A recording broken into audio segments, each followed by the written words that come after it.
That one moment alone would mean hundreds of billions of dollars every year of direct foreign credit flows into these countries for the first time ever. There's all these great features that are coming. Smart contracts are coming, and we're building this big governance stack. And, we've done amazing work in the design of the system. And we have a very clear roadmap of how to win and kick the ass of all the other cryptocurrencies and become number one. Great. And that's commercial. But what's the soul? What's the experience? What really tells you that Cardano has done something unique, magical, and special? I think to myself, for me, the moment I know that Cardano has truly made a difference and changed the world is if I can open up an application, just like I do Kiva at the moment, and I can have a direct relationship with someone somewhere in the world who's not doing so well, and I can actually give them, not as a gift, not as charity, but a loan to them, and they pay me back. And I can do that again and again and again, and I win more than I lose. That, to me, would mean success for Cardano.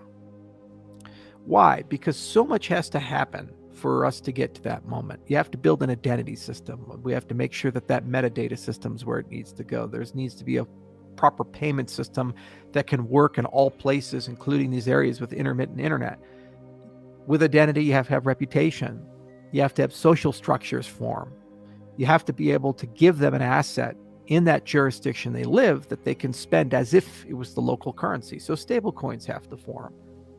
Then you have to actually get paid back and be able to profit from that, make it a recurring circle.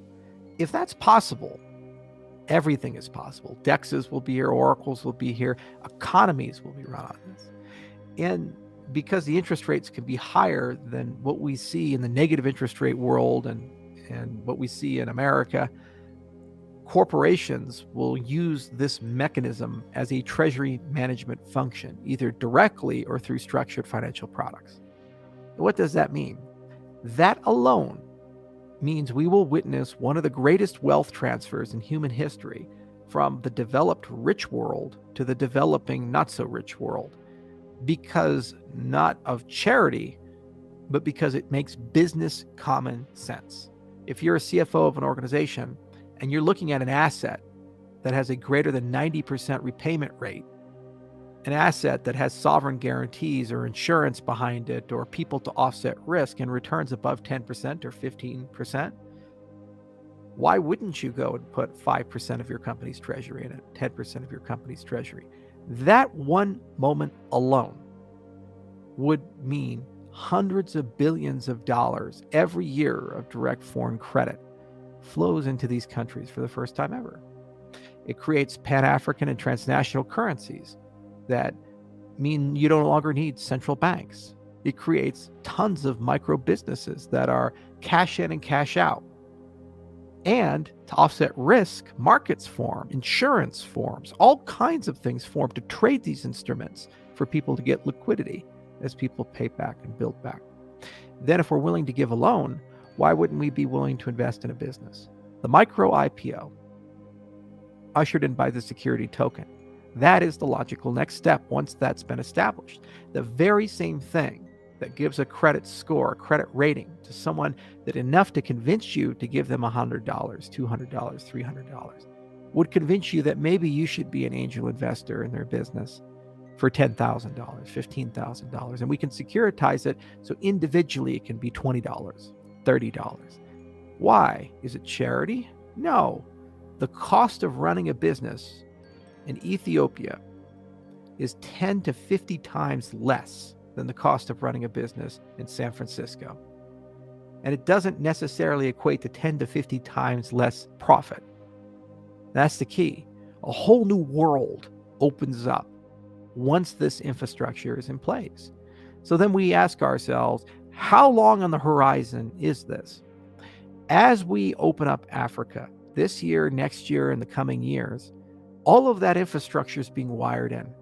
If not from us, then from WMC and the micro ISP model that they have. If not from them, from Starlink with Elon Musk. if not for them, dozens of others who are bringing connectivity to everyone in Africa. Within the next 10 years, over 80% of the population of Africa will be online with reliable high-speed connections. And within the next 10 years, over 90% of the people of Africa will have supercomputers in their pockets, just from cell phone upgrading. They have the computing resources, the baseline connectivity, and innovation in things like the ATM markets and so forth mean that microbanks are super easy to establish.